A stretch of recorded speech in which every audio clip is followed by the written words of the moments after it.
Just take our viewers through more news break that's coming in because, one thing that needs to be put out and clarified is that there's going to be no action that would be taken by the Indian state where it comes down to these illegals in America.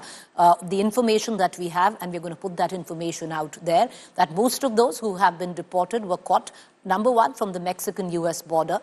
They are not offenders in India. They would have possibly used legal routes to leave India but try to enter US through illegal routes. So there is no crime that they committed in India. There is no ground of arrest or any legal action against the deportees, as they have not violated any Indian law. Sources also say that in case the passports are not available, they can be identified using biometrics. Per se, they cannot be interrogated, but it is also they will be questioned in terms of just to get more information. Once again, I'll give you the figures out. 30 from Punjab, 33 from Haryana, 33 from Gujarat, 3 from Maharashtra, 3 from UP, 2 from Chandigarh have been deported. Geeta, I want to bring you in all of this because, you're giving us the figures out in terms of Indians who are living in America without documents as illegals. It's over, 7,000 is what we're looking at. 70,000 is what we're looking at. The question that I ask you, Geeta, the Prime Minister is on a visit to the United States of America on the 12th of February, meeting President Trump. Will this be up for discussion?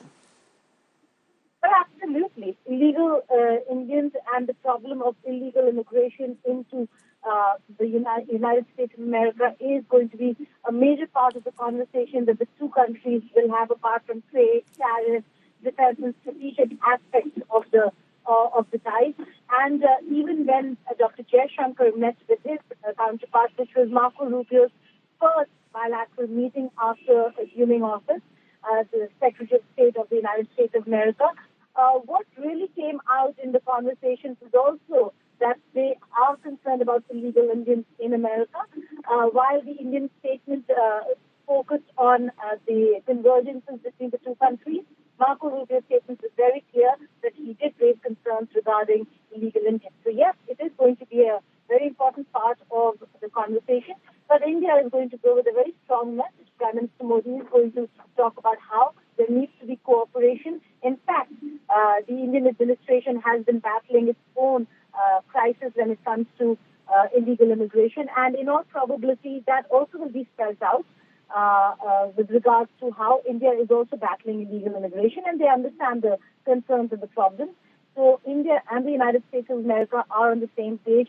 But Preeti, the larger picture would be that this is happening after Trump has assumed office, has come into power, but there is a lot that is at stake for these people who are coming back. Some of them have stayed, some of the 725,000 people must have been in America for years, some even decades. For them to come back and find their roots and find their bearings in India is going to be very, very difficult. So yes, there is a human aspect, humanitarian aspect to this as well. But legally speaking, to adhere to laws of a land and to respect a country's sovereignty, it is incumbent upon the Indian administration to show cooperation, which is what is the official stand of the administration. But yes, the Trump-Modi meet will also focus on illegal immigration problems and the concerns that Washington D.C. has with regards to this issue. Geeta, this is the first plane that has landed with 104 illegal Indians back home. Now, is there going to be a gap, or we are going to be seeing multiple deportations beginning today? Well, we do not know whether there is going to be a gap or not, because the United States of America is using their military aircraft. It is going to be an expensive affair. All we are given to understand is that 205 Indian nationals were to be on that flight. We have told that 104 illegal Indians have entered. It must have. It's a military aircraft. It did a stop halt at the Ramstein airport in Germany. Whether it's for refueling purposes or otherwise is a different matter. but it will be a very expensive affair if this is a very regular feature. So, in all probability, this was messaging. This was a position that the United States of America wanted to spell out. But in the future, we might see more number of people being brought in because using one military aircraft to just carry 104 internationals is going to be a very expensive affair. So yes, we will be seeing deportation, but we will also see maybe how the deportations are going to take place, who's going to bear the cost of it, and if it's going to be the United States of America, they'd rather have more in number. Geeta, what's the sense that you get? Deportation of Indian illegals, is that open for negotiation from the United States of America, or do you think they've drawn that hard line in the sand where illegals are concerned, visas aside? Well, absolutely drawn a very, very hard line on this one. There is going to be no compromise, no negotiation.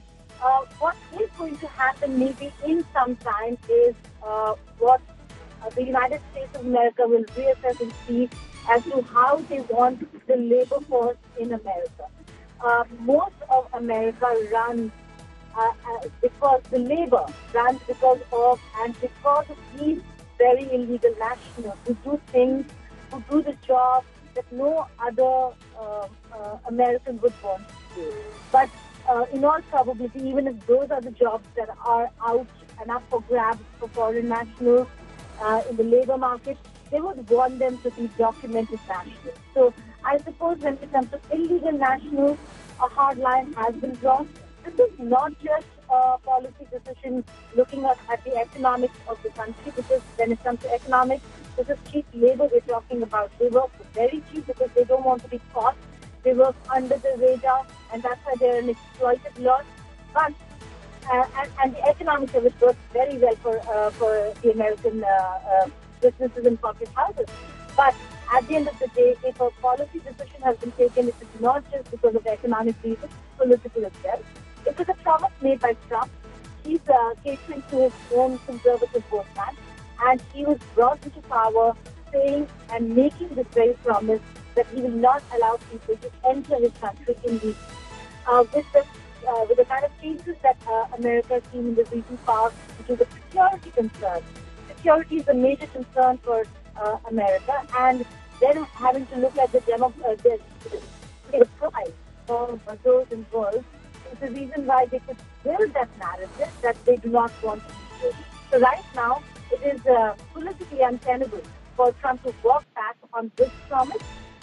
They could slow down, they could drag their feet in some time from now if they realize that labor force and labor market is becoming more expensive.